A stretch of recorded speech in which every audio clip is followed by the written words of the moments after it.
Before we get started, we just want to announce for anyone interested in ordering Mr. Lindell's 4-CD set, go to metaphysicalarttheater.com.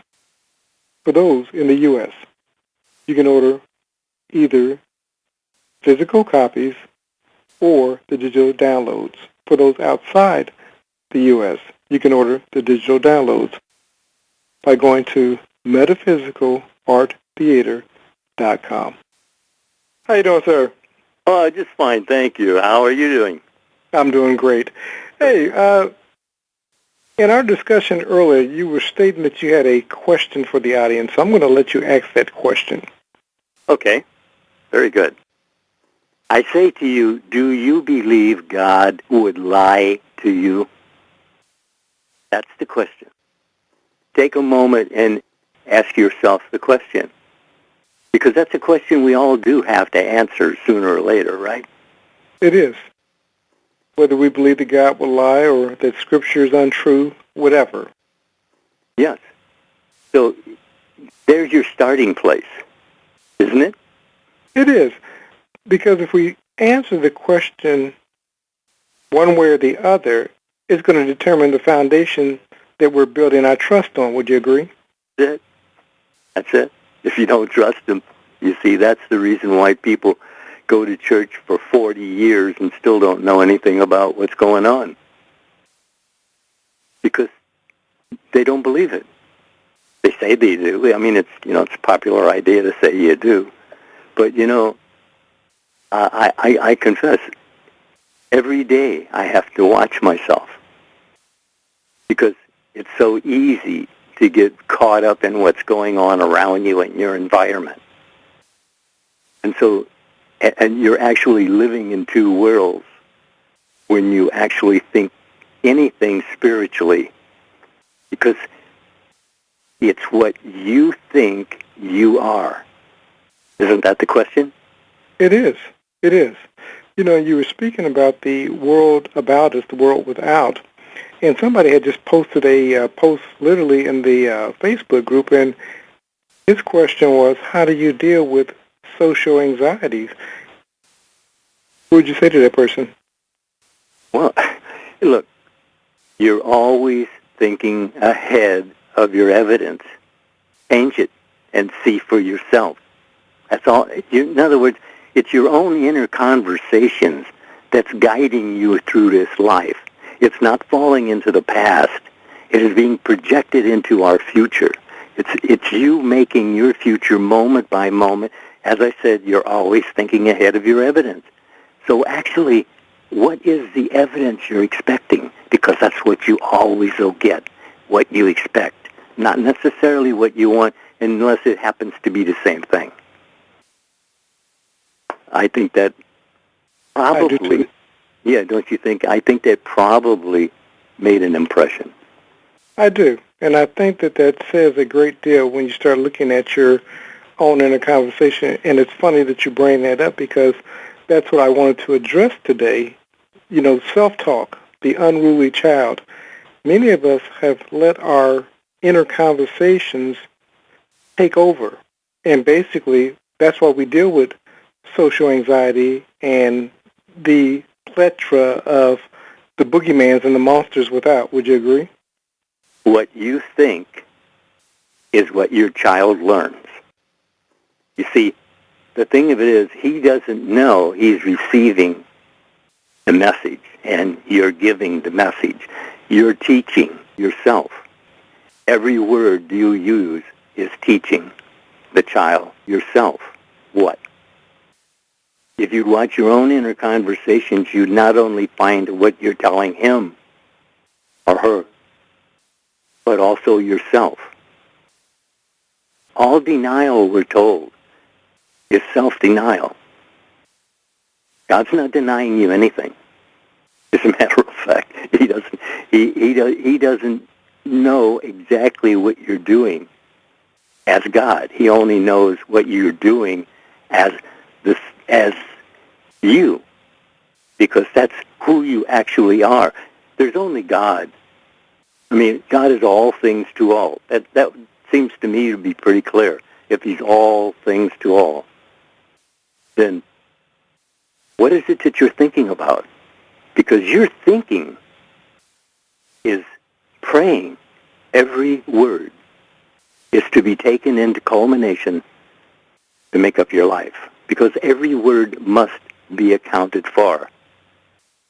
And you can sit and daydream all you want, as long as it's a dream and not a nightmare or a daymare.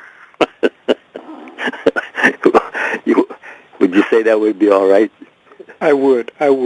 So going back to the topic, self-talk is like a unruly child.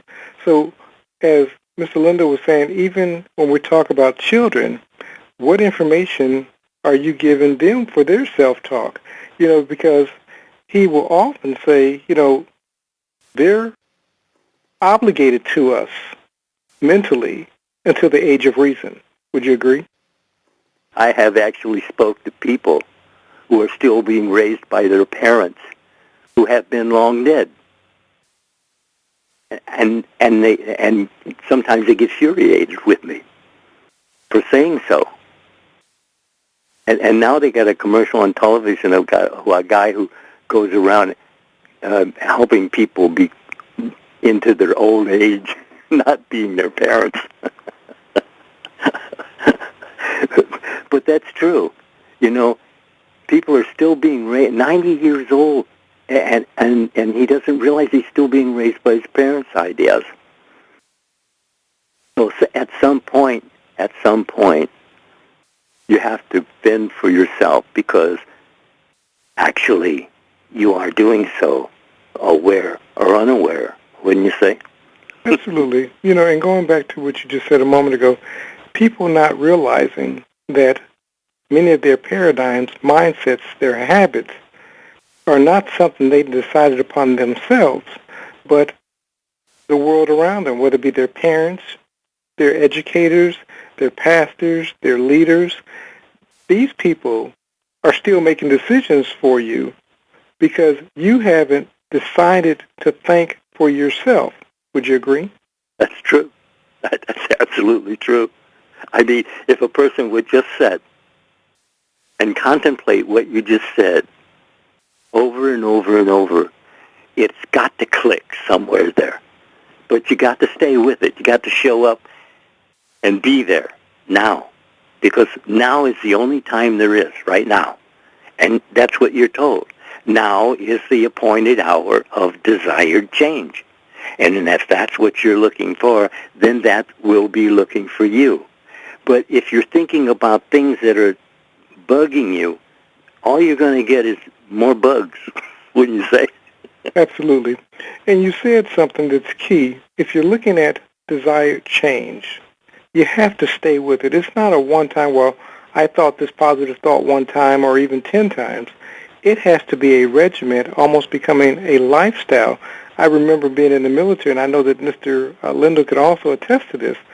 We learned what we learned in basic training by repetition over and over and over and over again until we got it. Would you agree? That's it. And it started with your ABCs. That was your initial preparation for how you learn. You repeat it over and over and over, and finally it sinks in. And it just depends upon really how caught up you are of the world. You're told to be in the world, but not to be of the world. And it does bring certain ideas up for question, but you can answer them if you'll only just sit in a silence and discern for yourself, where are you going? What are you looking for? What is your dream? I do hope you have one, because if you don't, well, I wouldn't even want to imagine what you're imagining, because worry is exactly the opposite of faith. And without faith, it is impossible to please him. And I'll tell you this, it's also impossible to please yourself, wouldn't you say? Absolutely. And you talk about worrying and so forth, as we were talking about staying with something. In worrying, you do the exact same thing. You're staying with that which is negative or what it is that you don't want to reproduce. But in turn, as you're staying with that mindset and that feeling, what you're doing is continuously reproducing after its kind of worry. Would you agree? Absolutely. All a person really has to do is really decide what it is that would be satisfactory to them, that they would feel peace, at ease. What would they be doing? How would you be acting? Well, you are either an actor or a reactor. But I find that most people spend their time reacting rather than choosing what they'll act. Because all the world's a stage, Shakespeare tells us, and all the men and women are only actors. And he could have added, are reactors. Don't you think? Absolutely. And you said the magic word. You said decide. And what I discovered in talking to many people is that most people never really decide who it is that they want to be. And you said with the quote of Shakespeare, that all the world's a stage. We can choose to be anyone upon our stage of reality if we choose to, or make the decision or decide. Would you agree? That's it. That's it. You are choosing, and you are doing so. But did you choose what you're doing so? It's as simple as that, isn't it? It is. I mean, see, that's what this whole program that we're having was about, was making it so simple that you could pick it up easily. And actually what it is that your world is coming through you, not to you. We're told very plainly not to judge by appearances.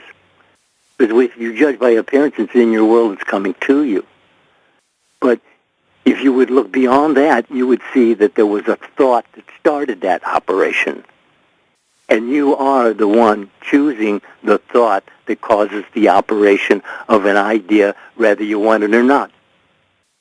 So that's the reason why you're cautioned to think only on things that are lovely and of good report, because, I mean, it's your world of experiencing, isn't it? Isn't it? It is. It is. I was listening to Bob Proctor recently, and he was saying that if you're focused on the world without, and that's your meter of judgment, he said that's hell. Absolutely. You agree with that, huh? He said that was hell. But for those who live life from the inside out, they discovered heaven. Would you agree? Well, we're told to bring heaven on earth. How would you do it? Thinking. What else have you got to do it with but thinking? And what are you using? The Word. And what is the Word? The Word was with God, and the Word was God. So you're using God's power every moment. Well, there's only one. I mean, there's only God, so there's only one power. You see, this play has gotten us completely out of whack. But, there are many, many, many people out there right now working for God. And whether they know it or not, but they are. And the world is seeing a difference, but not quick enough at the moment. But it will be, because the word is out. And the word is that our world is what we think it is. That's it. And that is what you're experiencing. All the without is secondhand land to you, because it was only idea that you're experiencing. And you brought up the idea by choosing from all the thoughts that just ramble through your head every day. It's the ones that you take a hold of, that you grasp and take to yourself. Those are the ones that matter. What are they? See, we're not trying to tell you what to think. We're just telling you, just look at what you are thinking and what emotion you're putting with it, because emotion is movement out from. Wouldn't you say? Absolutely. And it goes back to what we've been talking about. Many of us allowed our self-talk to be this unruly child that we have no control over. But as Mr. Lindell just stated, those thoughts that you take hold of and own, those things, especially with emotion and feelings, that's what's going to be reproduced in your world of experience. So if you're looking at society and it's a world of chaos, only thing you can reproduce in your world is more chaos. Would you agree? That's it. In other words, what you're impressed with, you will experience. That's it. That's how your experiencing goes.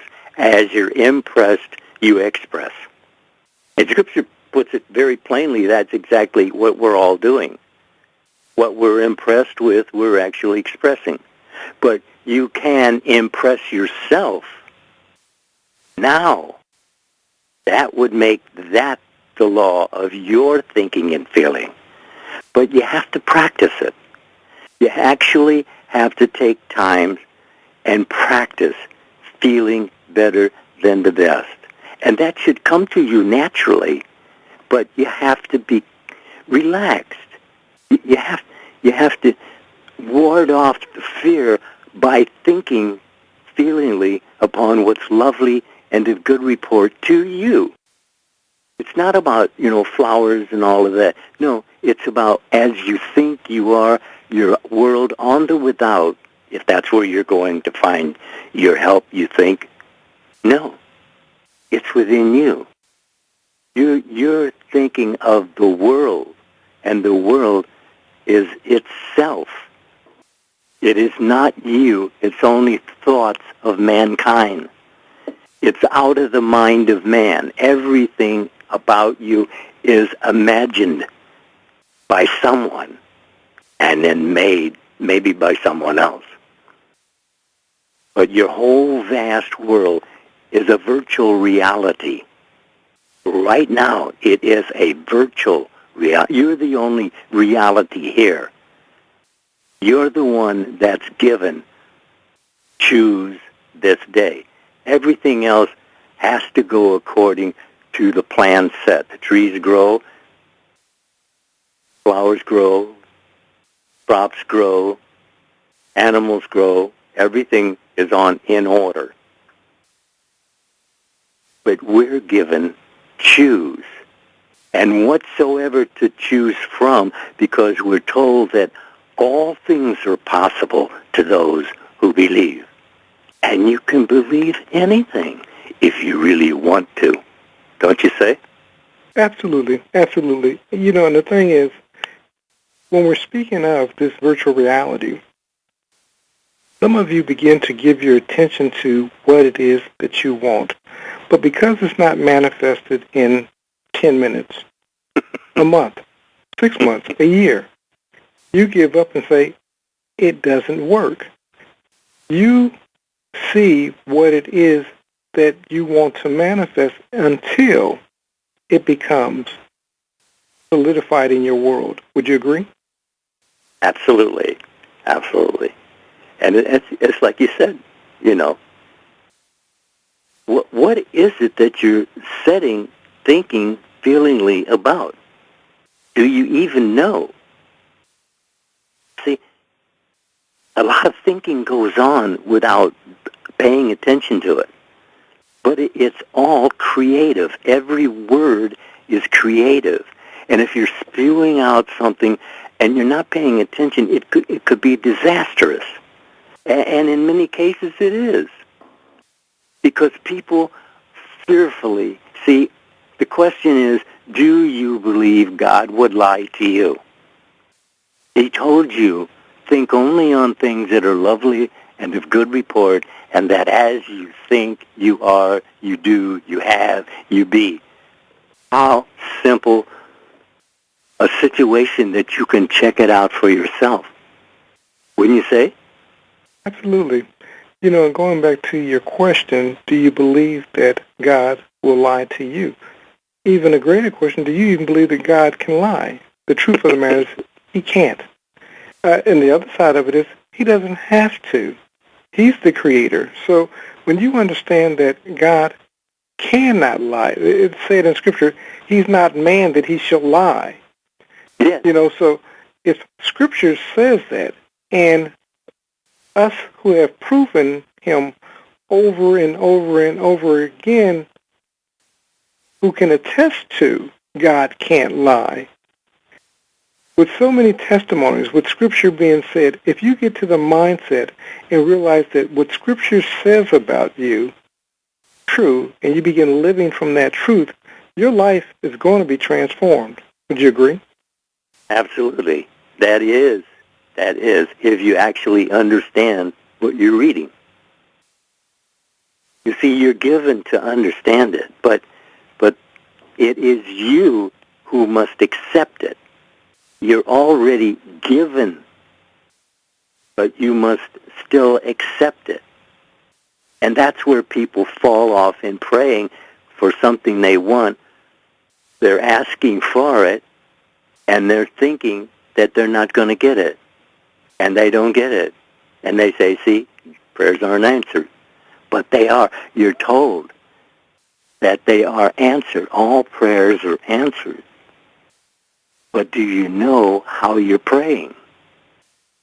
I mean, I've had people just, they say that they just fell backwards when they realized what they were doing when they were praying, that they were actually asking for what they didn't want, because that's what they presented to God in prayer.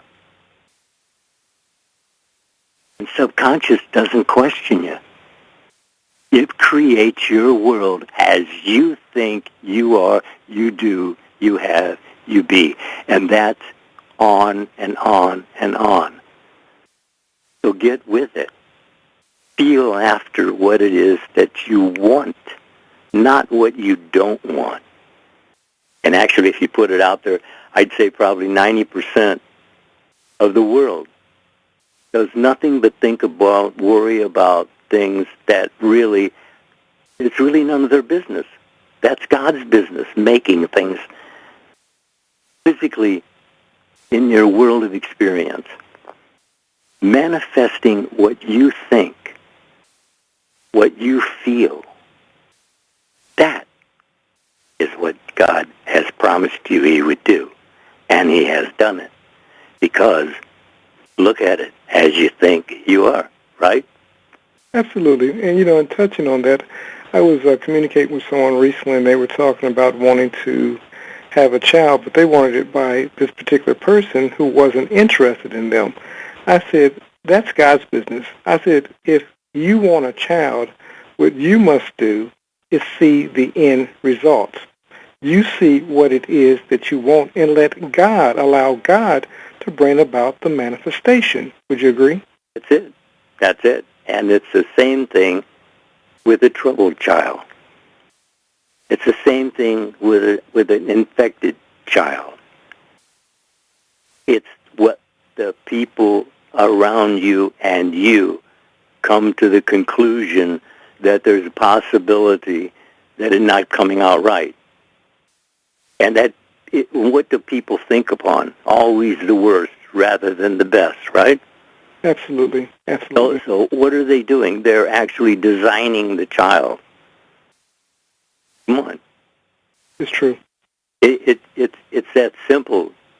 And actually that's what most people address themselves for, the problem of the child, that they did do something. Well, actually they did, but they were unconscious that they're doing it. Even if they're conscious they're doing it. You get what I mean? I do. It's like they think they're not thinking about it, but that's thinking about it. I'll tell you, when you really see how simple it is funny. It says he laughs. God laughs. How simple it is, and yet mankind has so muddied up the waters they can't see clearly. your own thinking, not somebody else's fault, not somebody else's idea, but yours. That's what you're doing. You're thinking feelingly. And that's emotion, movement out from, into your world of experiencing, which is secondhand land. It was only new as imagined by man. It was only new then. So it can't help you out there. The help must come from within yourself. And then it appears on the without. But what you're looking for is looking for you. So if you'll stand the post, if you'll stand and see the victory, you'll have it. That's what God said it would be. And we just discovered that you don't believe God would lie to you. So why not? Why not dream the dream? You're told to dream the dream. Isn't that what we're told, to dream the dream? Absolutely. I don't know. It seems so super simple. I know I still have trouble at times because your attention is taken away by the environment around you, and because it is your responsibility to get back to what you were thinking before you were distracted. But we lose it just that quick. But you can find it again, because when you're being revelationized at the moment, feel how you feel at that moment of being lifted up. And you recognize that it's a lift up. And that's what it is. It's a self-in, self-in, risen drama. But it does say self-in, self. So your rising up, your awakening comes from within yourself, not from out there. Because out there, as I said, that's second-hand land. It was only new as idea, and man has the ideas. And what you're seeing in the world is man's ideas manifested. Wouldn't you say? Absolutely. And you speak of man's ideals being manifested. You know, Scripture says, if I be lifted up, if the I am within you is lifted up to a higher state of consciousness, everything that you're seeking to manifest will be drawn to you. He says, if I be lifted up, all men will be drawn unto me. All manifestations will be drawn unto me. Many of us have not lifted up ourselves in consciousness. We don't truly believe that we can have the things that we've requested. So, of course, you don't bring about that which you desire to manifest. You bring about its contrary. Would you agree? That's right. All denial, self-denial. There it is. You just explained it again. Wouldn't you say? Absolutely. Absolutely. It was just that. You know, we talked, somebody had inquired about the subconscious mind. Mr. Lindell touched on the subconscious mind earlier. Mm-hmm. It doesn't make the request. It receives the request and then goes about manifesting what it is that you've requested, good, bad, or indifferent. What you're thinking on at a conscious level with feeling and emotion, that's the request that's transmitted to the subconscious mind. Would you agree? That's right. That's emailed to subconscious mind, and it fulfills it. It does not question you, not going to argue with you, not going to say if it's good or bad or whatever you're thinking. It's only going to produce your world in accordance to as you think you are. And you're thinking all the time. But thinking what? Is it where you want to go? Is it what you want to do? Is it what you want to be? Wonderful. Continue. Expand on it. Expand on it. And that's what you're given to do, to think only on things that are lovely and of good report to you. You just do this. Take 30 days and really try to remember to really think on things that are lovely and of good report. We're not trying to tell you what the what the loving and a good report is, but what it would be to you. What you're looking for is looking for you.